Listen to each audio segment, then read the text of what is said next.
Sir.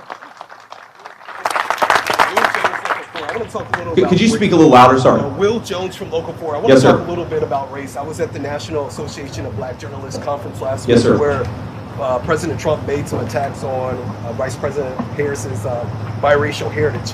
You're married to an Indian American woman. You have biracial children.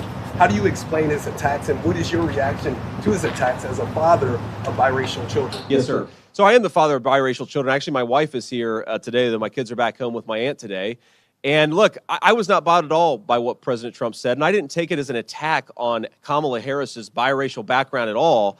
What I took it as was an attack on Kamala Harris being a chameleon. She pretends to be one thing when she's in front of one audience. She pretends to be something else when she's in front of another audience. And I think he was observing the basic foundational reality that Kamala Harris pretends to be something different depending on which audience she's speaking to.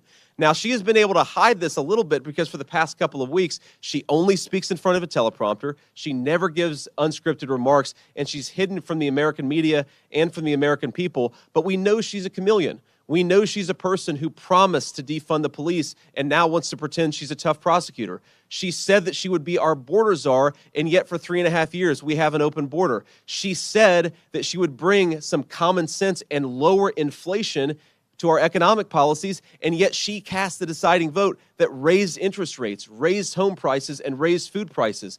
Donald Trump said something very simple, totally inoffensive, but frankly, obviously true to me, which is that Kamala Harris is a chameleon. She's a fake, and the American people have to look at her record if we actually want to know how she stands on the issues, because her words simply can't be trusted.